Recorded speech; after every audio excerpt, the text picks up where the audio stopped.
इस वसी कायनात में हमारी ज़मीन की हैसियत एक ज़र्रे के बराबर भी नहीं, और इस ज़मीन पर मेरी और आपकी हैसियत एक ज़र्रे के बराबर नहीं। लेकिन जैसे ही हम कायनात पर गौर व फ़िक्र करते हैं, हम इस कायनात की सबसे अहम मखलूक बन जाते हैं, क्योंकि गौर व फ़िक्र की ताकत सिर्फ़ इंसान के पास है, और यही लम्हा आपकी ज़िंदगी का सबसे कीमती लम्हा बन जाता है। यही गौर व फ़िक्र एडविन हबल ने 1935 में किया। उसने मुशाहिदा किया कि कहकशाएँ एक दूसरे से दूर जा रही हैं, और उसने ये नतीजा अख़ज़ किया कि अगर ये अब दूर हो रही हैं, तो माज़ी में ये करीब थी, और अगर हम माज़ी में और भी पीछे जाएँ तो एक मकाम पर ये सब एक साथ जुड़ी हुई थी। ये बिल्कुल ऐसे ही है कि कोई बच्चा गुब्बारे में हवा भर रहा हो और उस गुब्बारे पर नुक्ते बने हों।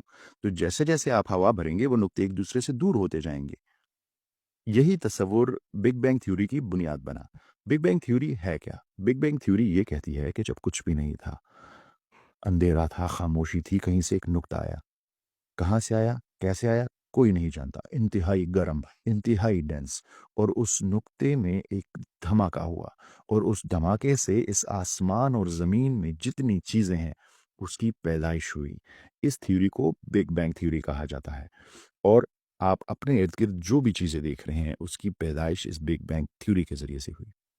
इस थ्योरी को मज़ीद तक़वियत देने के लिए 1964 में कुछ साइंसदानों ने सीएमबीआर या कॉस्मिक माइक्रोवेव बैकग्राउंड रेडिएशन की दरियाफ़्त की, जो बिग बैंग के बाद बचा हुआ ताबकारी असर था। इसको यूँ समझिए जैसे आप ओवन में कोई पिज़्ज़ा बनाते हैं, और कोई बाहर से आए और आप वो पिज़्ज़ा रखें, तो उसको टच करके उसे उसकी गरमाइश से अंदाज़ा हो सकता है कि ये पिज़्ज़ा कितनी देर पहले बना था। साइंसदानों ने अंदाज़ा लगाया कि अगर वाकई बिग बैंग हुआ था, तो आज कायनात का दर्जा हरारत -270 डिग्री सेंटीग्रेड होना चाहिए।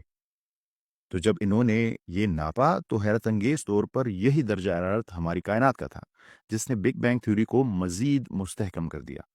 लेकिन नासा के मिशन WMAP जो उन्होंने 2001 में भेजा, विल्किंसन माइक्रोवेव एनिसोट्रॉपी प्रोब, 10 साल के लिए भेजा गया, बिलियंस ऑफ डॉलर्स की इन्वेस्टमेंट के लिए भेजा गया कि वो इस बिग बैंग की ये तमाम थ्योरीज को कंफर्म कर सके।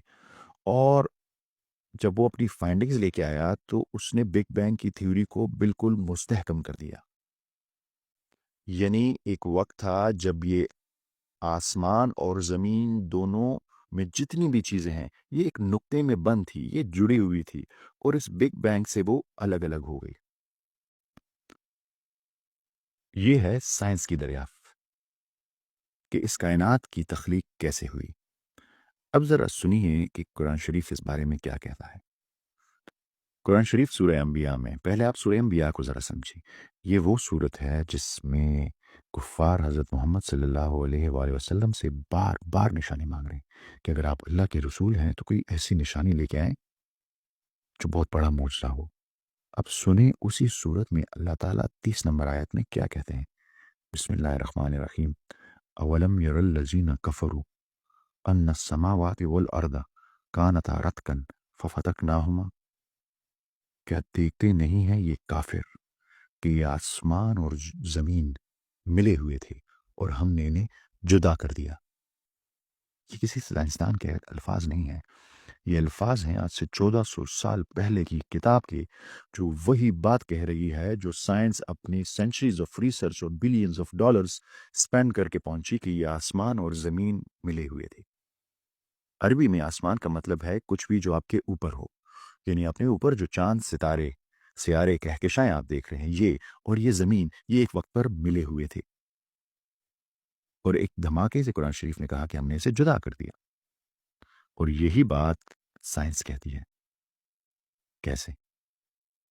आपने इस आयत की अल्फाज का जायज़ा लिया, कितनी पुख्तगी, कितनी फसाहत, कितनी बलागत, और ये आयत अभी ख़त्म नहीं हुई। ये आयत ख़त्म कैसे होती? वजअलना मिनल मा कुल्ल शैइन हय्यिन अफला युमिनून। और हमने हर जिंदा चीज को पानी से पैदा किया, आप फिर भी ईमान नहीं लाएंगे। एक चैलेंजिंग अंदाज, फसाहत और बलागत की इंतहा। सिर्फ कायनात की तख्लीक नहीं, बल्कि इस कायनात पर जिंदगी की तख्लीक की इब्तिदा भी इस एक आयत में बयान कर दी गई। उसके तमाम राज एक आयत में। पानी से इस जमीन पर जिंदगी की इब्तिदा कैसे हुई, ये हमारी اور ویڈیوز کا ٹاپک ہے، پر کیا آپ سن رہے ہیں کہ قرآن شریف نے اس کائنات کی تخلیق کا آغاز کتنے خوبصورت الفاظ میں بیان کیا؟ کیا یہ بھی ایک اتفاق ہے؟ کیا ہم ہر چیز کو کوئنسیڈنس کے نیچے چھپا دیا کریں گے؟